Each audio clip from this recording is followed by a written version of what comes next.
அனைவருக்கும் அன்பான வணக்கம். இன்றைக்கி இந்த வீடியோவில் ஒரு முக்கியமான ஒரு விஷயத்தை பற்றி பார்க்க போகிறோம். ஜோதிடத்தில் பல ஆயிரம் நுணுக்கமான விஷயங்கள் உண்டு. அந்த நுணுக்கத்தில் ஒரு நுணுக்கம்தான் நைசர்கிய பலன் அப்படின்னு ஒரு பலன் உண்டு.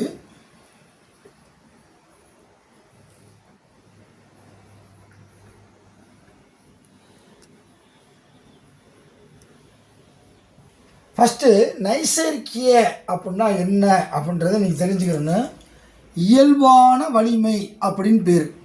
இயல்பான வலிமை.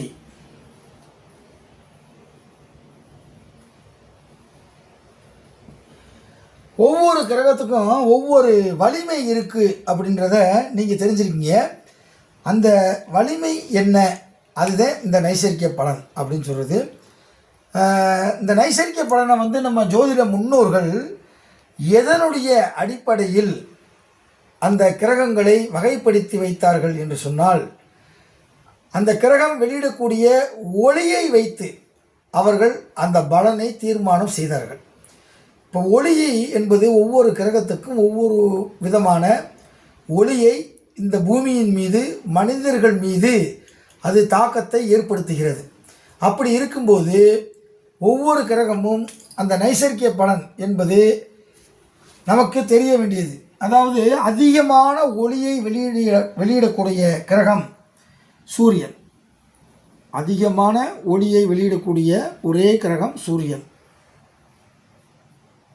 இரண்டாவது அதிகமான ஒளியை வெளியிடக்கூடிய கிரகம் சந்திரன்.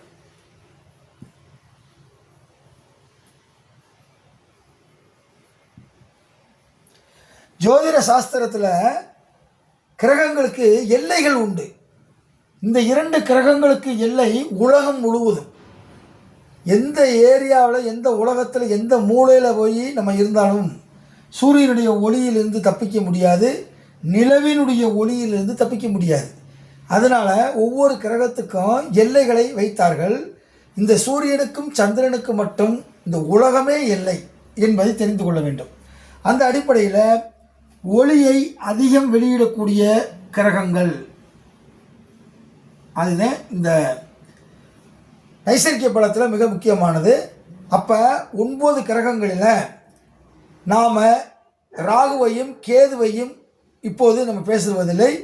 மீதி இருக்கக்கூடிய 7 கிரகங்கள் அந்த ஒளியினுடைய அடிப்படையில் பிரித்தார்கள். எதை விட எது வலிமையானது, எது வலிமை குறைந்தது என்பதை பற்றி பாருங்கள். சூரியன், சந்திரன், அதுக்கடுத்து சுக்கிரன்,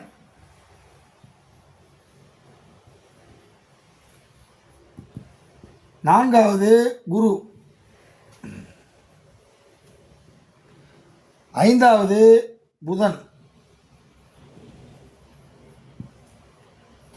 ஆறாவது கிரகம் செவ்வாய்,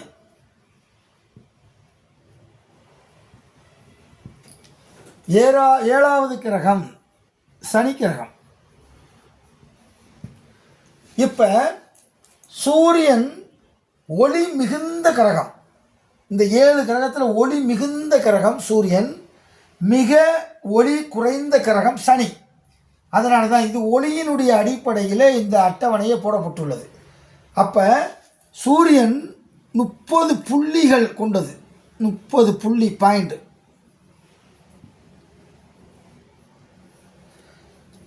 30 புள்ளி அளவை கொண்டது.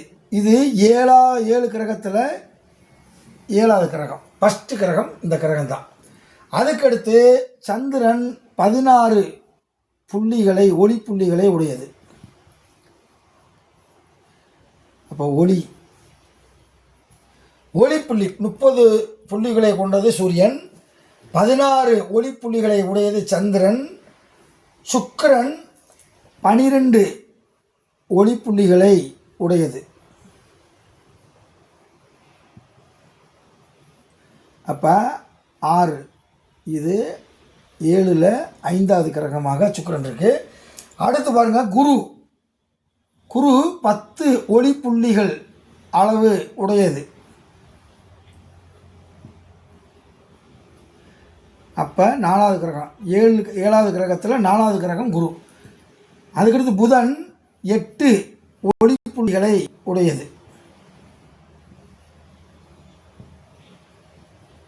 இது 3வது கிரகம். எப்போ 7 கிரகத்தில் 3வது கிரகம்.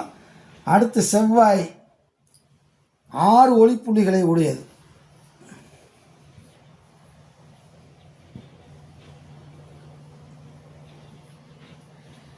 கடைசியாக இருக்கக்கூடிய சனிக்கு 1 புள்ளி ஒளி புள்ளிகளை உடையது. சனிதே கடைசி ஒளிப்புள்ளிகளை உடையது. சரி, இதுக்கும் நம்ம ஜாதக கட்டத்துக்கும் ஏதாவது சம்பந்தம் இருக்கா அப்படின்னா, ஒரு பாவகத்தில் இதை நீங்கள் அப்படியே எழுதிக்கிங்க. இந்த ராகு கேதுவை பற்றி நான் இதில் சொல்லலை. ராகு கேது என்பது தனி கான்செப்டு, அதை பற்றி நம்ம அடுத்து சொல்கிறேன். இப்போ இதை நீங்கள் தெரிஞ்சுக்கிட்டீங்களா? இதுக்கு அடுத்து பாருங்கள், இது எப்படி செயல்படுது ஒரு ஜாதக கட்டத்தில். இந்த நைசர்கிய பலன் என்பது எப்படி செயல்படுகிறது என்பதை பற்றி நம்ம தெரிந்து கொள்ள வேண்டும்.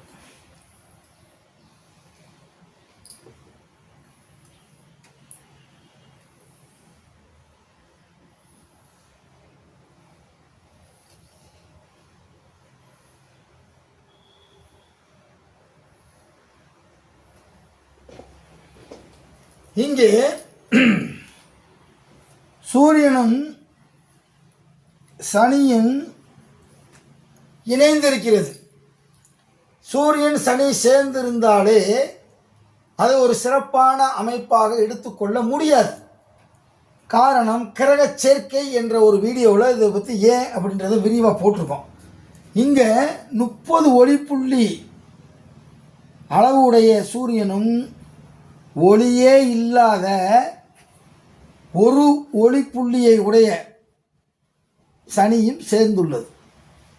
அப்போ இந்த மாதிரியான இங்கே எந்த கிரகம் வலிமையானது என்றால் சூரியன் சனி இருக்கிறது. இதில் சூரியனை விட சனி வலிமை குறைந்திருக்கிறது. ஓகேவா? இதுக்கடுத்து இங்கே சுக்கிரன் இருக்கிறது என்று வைத்துக்கொள்வோம். இப்போ முதல் வலிமையாக இருக்கக்கூடியது, இப்போ உங்களுக்கு தெரியும், சுக்கிரன் 12 ஒளிப்புள்ளி அளவுடையது. இப்போ கிரக யுத்தம் என்று பெயர். இப்போ 3 கிரகங்கள் இருக்கும்போது இதில் யார் வலிமையானவர் என்றால் முதல் வலிமை சூரியனுக்கு உண்டு. 2வது வலிமை அதிக ஒளிப்புள்ளிகளை பெற்ற சுக்கிரனுக்கு உண்டு.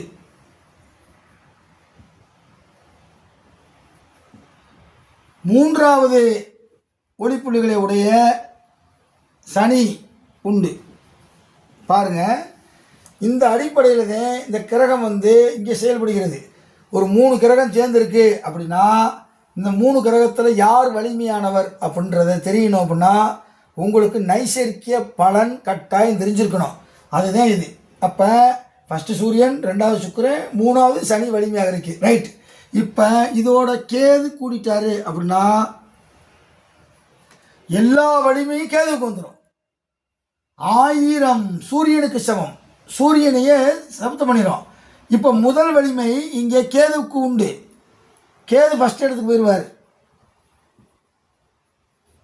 2வது சூரியனை வந்துடுவார். 3வது தான் சுக்கிரன். அப்போ 4வது மாறிடுவார். அப்போ இங்கனக்குள்ள பலம் பொருந்தியவர் கேது, 2வது சூரியன், 3வது சுக்கிரன். இப்படி தெரிஞ்சுக்கிறேன்னா ஒரு கிரக அமைப்பு. இதுதான் ஒரு சின்ன விஷயம். இது தெரிஞ்சுக்கிட்டாதே அந்த இடத்துல அந்த கிரகங்கள் எத்தனை வலிமை இருக்குது என்பதை தெரிந்து கொண்டு அறிந்து கொண்டு செயல்பட முடியும் என்று சொல்லி வாய்ப்புக்கு நன்றி கூறி விடைபெறுகிறேன். மீண்டும் அடுத்த வீடியோவில் சந்திப்போம். அதுவரை நீங்கள் லைக் போடுங்க, ஷேர் பண்ணுங்கள், சப்ஸ்கிரைப் பண்ணுங்கள். நன்றி, வணக்கம்.